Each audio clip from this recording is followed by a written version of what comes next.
Hello નમસ્કાર વિદ્યાર્થી મિત્રો, વૈદ ડિજિટલ એજ્યુકેશનમાં આપનું હાર્દિક સ્વાગત છે।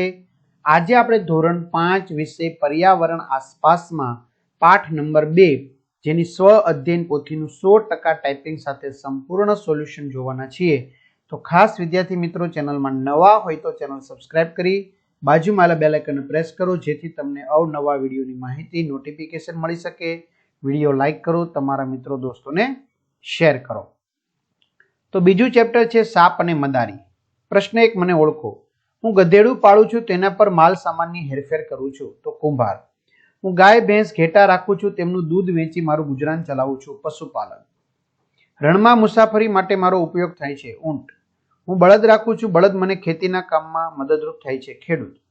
મને ઘરની ચોકી કરવા માટે પાળવામાં આવે છે, કૂતરો।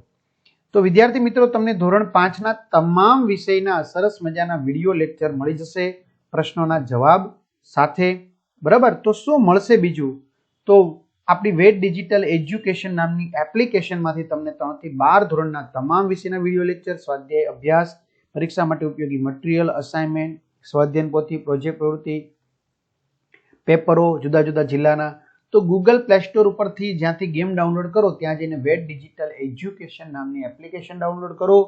ન ખ્યાલ આવે તો કોઈ ભણેલ ગણેલ વ્યક્તિની મદદ લ્યો। ઓપન કરશો એટલે પેજ ખોલ્યામાં તમારા પોતાના મોબાઈલ નંબર નાખી સેન્ડ ઓટીપી કરો। 4 આંકડાનો ઓટીપી નાખશો એટલે આ પેડ કોર્સમાં જુદી જુદી પીડીએફ, એક્ઝામ પેપરમાં પેપરો, 3 થી 12માં 3 થી 12 ધોરણના વિડીયો, તમારું ધોરણ પસંદ કરી ગણિત, ગુજરાતી, આસપાસ, ઇંગ્લિશ, હિન્દી, સ્વાધ્યાયન પોથી, પ્રોજેક્ટ પ્રવૃત્તિના પાઠવાજ વિડીયો જોઈ શકશો। સવાલ જવાબ સાથે છે, બરોબર। ખાલી જગ્યા પૂરો। મદારીઓ સાપને વાંસની ટોપલીમાં રાખતા હતા। મરઘીઓને જ્યાં ઉછેરવામાં આવે છે તે સ્થળને પોટ્રી ફાર્મ કહેવામાં આવે છે। ઊન અને દૂધ મેળવવા માટે ઘેટાને પાળવામાં આવે છે।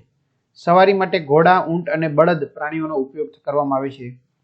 સાપ કરડ્યા પછી બચવા માટેની દવા સાપના ઝેરમાંથી બનાવવામાં આવે છે। જોડકા જોડો, વ્યક્તિ એને ઉપયોગી બળદ, ખેડૂતને બળદ, કુંભારને ગધેડું, પશુપાલકને ગાય, મદારીને સાપ। ચલો કોષ્ટક પૂર્ણ કરો। ગાય, એમનો ઉપયોગ, ગાય આપણને દૂધ આપે છે। ઘેટા ઊન તથા દૂધ માટે પાળવામાં આવે છે। ઊંટ ભાર વહન કરવા માટે ઉપયોગી છે। ઘોડો સવારી કરવા, ભાર વહન માટે। બળદ ખેતી માટે ઉપયોગી। હાથી ભાર વહન કરવા ઉપયોગી છે। પ્રશ્ન 5, તમે પ્રશ્નોના જવાબ લખો। તમે સાપને જોયો છે? ક્યાં? તેની અંદાજિત લંબાઈ ફૂટમાં લખો। હા, મેં મારા ખેતરે સાપ જોયો છે, તેની અંદાજિત લંબાઈ 4 ફૂટ હતી। સાપ ખોરાક કેવી રીતે લે છે? સાપ પોતાના ખોરાકને ગળી જાય છે। સાપ કરડે ત્યારે તેનું ઝેર માણસના શરીરમાં શેના દ્વારા પ્રવેશે છે?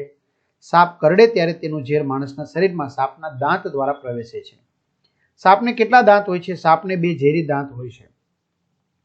પ્રાણી દ્વારા મદારીઓ પોતાનું ગુજરાન કેવી રીતે ચલાવતા હતા? મદારીઓ સાપ, વાંદરા, રીંછ જેવા પ્રાણીઓને તાલીમ આપી તેમની પાસે કરતબ કરાવી લોકોનું મનોરંજન કરે છે અને પોતાનું ગુજરાન ચલાવે છે। સાપને ખેડૂતોનો મિત્ર કેમ કહેવાય છે? ખેડૂતના પાકને સૌથી વધુ નુકસાન ઉંદર પહોંચાડે છે। સાપ આ ઉંદરને ખાઈને ખેડૂતની મદદ કરે છે, આથી સાપ ખેડૂતનો મિત્ર કહેવાય છે। કયા કયા પ્રાણીઓનો ઉપયોગ મનોરંજન કરવા માટે કરવામાં આવતો હતો? તો સાપ, વાંદરા, સસલા તથા રીંછનો ઉપયોગ મનોરંજન માટે કરવામાં આવતો હતો। કયા કયા પ્રાણીઓને દૂધ મેળવવા માટે પાળવામાં આવે છે? ગાય, ભેંસ, ઘેટા, બકરા જેવા પ્રાણીઓ દૂધ મેળવવા માટે પાળવામાં આવે છે। પ્રાણીઓ પર નિર્ભર રહી કોણ કોણ પોતાનું ગુજરાન ચલાવે છે? તો પશુપાલકો, ખેડૂતો, સર્કસવાળા, મદારીઓ તથા ભાર વહન કરનારા લોકો પ્રાણીઓ પર નિર્ભર રહી પોતાનું ગુજરાન ચલાવે છે। તમે કયા કયા પ્રાણીઓના ખેલ જોયા છે? મેં સાપ, વાંદરા તથા રીંછના ખેલ જોયા છે તથા પ્રાણી સંગ્રહાલયમાં ડોલ્ફિન અને શાર્કના ખેલ જોયા છે। સર્કસમાં કે અન્ય જગ્યાએ મનોરંજન માટે ઉપયોગમાં લેવાતા પ્રાણીઓને કેવી તકલીફો પડતી હશે? સર્કસમાં કે અન્ય જગ્યાએ મનોરંજન માટે ઉપયોગમાં લેવાતા પ્રાણીઓને રહેવા માટેની પૂરતી જગ્યા મળતી નથી। તેમને પૂરતો અને પોષણક્ષમ આહાર આપવામાં આવતો નથી। તાલીમ આપવા માટે ચાબુકનો માર પડે છે। કેટલાક પ્રાણીઓને ઇલેક્ટ્રિક શોક પણ આપવામાં આવે છે। આમ તેની સંપૂર્ણ સ્વતંત્રતા ખોરવાઈ જાય છે, પરંતુ હવે વિદ્યાર્થી મિત્રો એમના ઉપર પ્રતિબંધ લાદવામાં આવ્યો છે સર્કસમાં, બરોબર।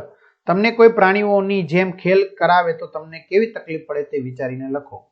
તાલીમ વખતે શારીરિક તકલીફ થાય, ચાબુકનો માર સહન કરવો પડે, ખેલ બતાવતી વખતે માનસિક ત્રાસ અને ઈજાઓ સહન કરવી પડે, લોકોની મશ્કરી સહન કરવી પડે, પૂરતું અને પોષણક્ષમ ખાવાનું ન મળે, સર્કસવાળા સંચાલકો અપમાનિત કરે તે સહન કરવું પડે। તો આ રીતે વિદ્યાર્થી મિત્રો સરસ મજાનું સોલ્યુશન જોયું। તો ખાસ ચેનલમાં ન હોય ચેનલ સબસ્ક્રાઇબ કરો, બાજુમાં બેલ આઇકન પ્રેસ કરો, વિડીયો લાઇક કરો, કમેન્ટ કરો, તમારા મિત્રો દોસ્તોને શેર કરો. બરાબર, તો આવી રીતે તમને અમે સપોર્ટ આપતા રહીશું. તમે પણ સપોર્ટ આપતા રહેજો. અસ્તુ, જય હિન્દ, જય ભારત.